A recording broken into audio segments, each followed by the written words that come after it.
Quiz 18.2. Question 1. Given that x follows a binomial distribution with 8 trials and the probability of success is 0.2, calculate the following. Now, it might be helpful to recognize that this particular distribution has a discrete random variable which can take on values from 0 to 8.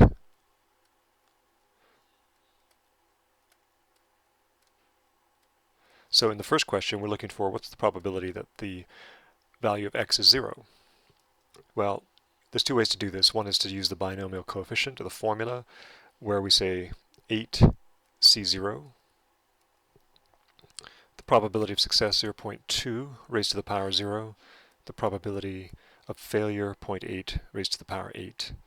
However, in this course, you aren't expected to do it that way. All you need to do is write down the probability statement and then plug it into the calculator. Okay, so the probability that x is equal to 0 can be found by simply taking second vars to bring up the distribution menu. And then if you press the up arrow, you'll notice that binom PDF is actually alpha A. So we could have just gone alpha A, and that would take us directly to binom PDF. In this case, there are 8 trials. The probability of success is 0.2, and we're looking for exactly 0 successes. When we're ready to paste, we can just press enter, and that to 3 significant figures is 0.168. Okay, now for the second question, part B, we were looking for the probability that x is greater than or equal to 3. So that means that we're looking for the probability that x is from 3 to 8. Now, in this case, it's easier. Instead of adding up the individual probabilities 3, 4, 5, 6, and 7, and 8, what we can do is take the total probability, which we know to be 1. The probability of all of those outcomes added up is 1. And then we subtract the cumulative probability from 0 to 2. So even though I don't want to see this as part of your solution, basically what we're saying is 1 minus binom CDF, 8 trials, 0.2 successes, and then because it's a C here, it means from 0 to 2 successes. All right, so on the calculator, 1 minus second vars, now instead of alpha A, it's going to be alpha B. Binom CDF, 8 trials, probability of success 0.2, and we're looking for up to, including 2 successes. So that total probability comes out to be 0.203. So all I'd like to see here is you write down P of x greater than or equal to 3 equals 0.203. I don't want to see any of the syntax. All right, so I'm going to erase that because that syntax is device specific. Okay, for the next question, again, if I get rid of my little bars here, we are looking for the probability that x is less than 5. Now, less than 5 means that 5 is not included, so we're actually looking for just 0 through 4.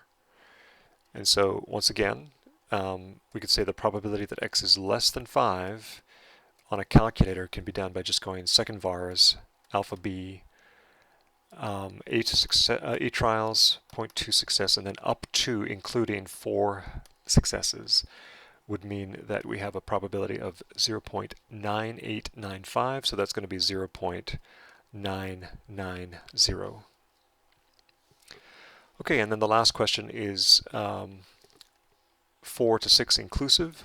So that means that we're looking for the probability of x equal to 4, x equal to 5, x equal to 6 added together. For this one, we're going to say 0 through 6, that's binom CDF 6. 0 through 3, binom CDF 3, and then we're going to subtract. Okay, so we can just do that all at once. So the probability that 4 is that x is greater than or equal to 4 and less than or equal to 6 turns out to be, according to the calculator, second vars, alpha b. Everything, the only thing that needs to be changed here is a 4 to a 6. And then we subtract second vars alpha b, and this one gets changed to, what did I say, 0 to 3. Okay, and when we finish that off, we get 0.0562. And so I need to just move this over a little bit, 0.0562 to 3 significant figures. All right, let's move on to question 2. Find the mean and standard deviation of the following distributions. Well, we know that the mean of a binomial distribution is simply NP, where n is 20 and p is 1 over 6. So that can be simplified down to 20 over 6 is the same as 10 divided by 3. Now the standard deviation is the square root of the variance, where the variance is np times 1 minus p inside a root. And so that can be worked out by simply taking 20 multiplied by 1/6. 1 minus 1/6 is 5/6. And so inside a root, this can be expressed as 100 over 36, which can be written as 10 over 6, which reduces to 5 over 3. Okay. All right, for the next question over here, once again, to calculate the mean, we just go n times p, where this, unfortunately, I'm using the number of trials, in this case, is n minus 1, and the probability of success is 1 minus 1 over n. So that means that np in this case is simply n minus 1 multiplied by 1 over n, which is n minus 1 over n. The standard deviation is simply the number of trials, which is n minus 1. The probability of success is 1 over n, and the probability of failure is 1 minus 1 over n, and all of that inside a square root. Okay, so now when we work this out, it turns out that this particular expression right here can be expressed as n minus 1 over n. And so what we have actually here is n minus 1 squared over n squared inside a root. And so when you take the square root of a square, you end up with just n minus 1 over n. Okay, so that's it for question 2. Let's move on to question 3. This is the question that most people had trouble with. If a fair die is rolled 2 times and it is given that at least one of the rolls is a 5, what is the probability that both rolls are a 5? We need to create 2 different events here. Let A be the event that both rolls are a 5.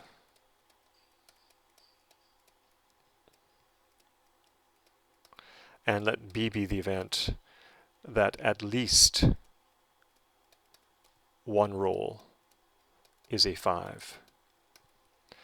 So this particular question is asking for the probability of A given B, and we know that that's going to be the probability of A and B divided by P of B, but this is one of those situations where A is a subset of B. And so the probability of A and B in this context is simply just P of A, and then we divide by P of B. So if we know what these 2 probabilities are, then we can just divide. So in this case, the probability of A, both rolls are a 5, can be worked out by recognizing that we have second vars alpha A. There are 2 trials. The probability of success of rolling a 5 is simply 1 divided by 6, and the number of successes is 2, exactly 2 out of 2 rolls. And so when we're ready for that, I'm going to store that in, let's just call it alpha A. Okay, so there it is, to 3 significant figures, 0, 2, 7, 8. Now for the next calculation, at least one roll is a 5. You just need to remember that at least 1 is always the complement of none. So we could write that as 1 minus the probability of no 5s. I'm short of space here, so I'm just going to do this on the calculator. 1 minus second vars alpha B. Well, actually, doesn't really matter because we're using 0 here. I could have done, let's try that again,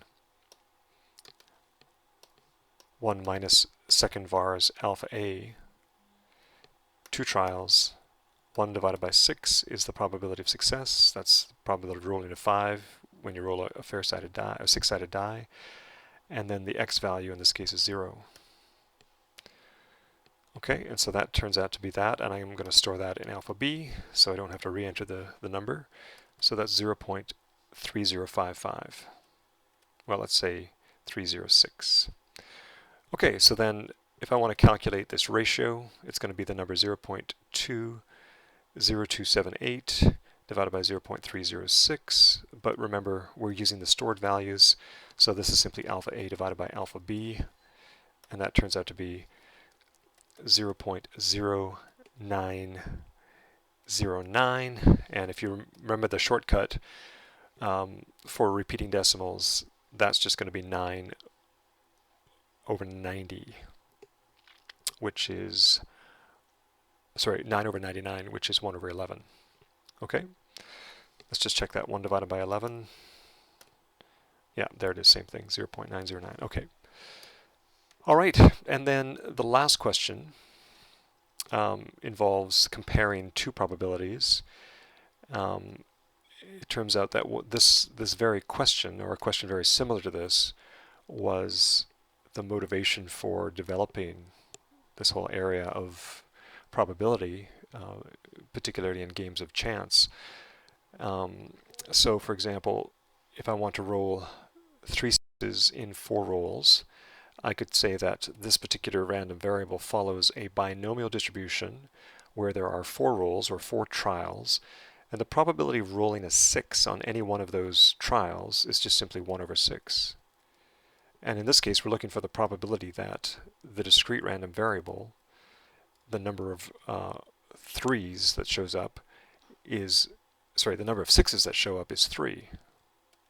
All right, so then here we go. Second vars alpha A. We have 4 rolls, so 4 trials. 1/6 is the probability of success on each trial, and we're looking for 3 successes, right? 3 6's. So when we paste that, we end up with a probability of 0.0154. Remember, 3 significant figures. I'm going to use y to represent this binomial distribution. In this case, we could say that y follows a binomial distribution. How many rolls? 6 rolls, so that's 6 trials.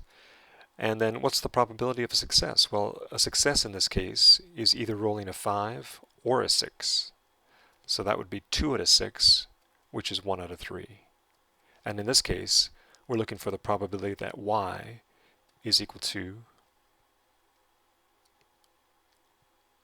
5 out of the possible 6. So we'd go second vars, alpha A, the number of trials in this case is 6 rolls. The probability of success is 2 out of 6, which is 1 out of 3. And in this case, rolling a 5 or 6 on 5, we want 5 successes. So there it is. And this turns out to be 0.0165. And so we've been asked which is more likely. We could say that rolling a 5 or a 6 on 5 out of 6 rolls is more likely.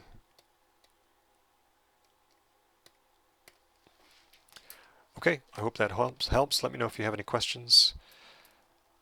We'll talk to you later.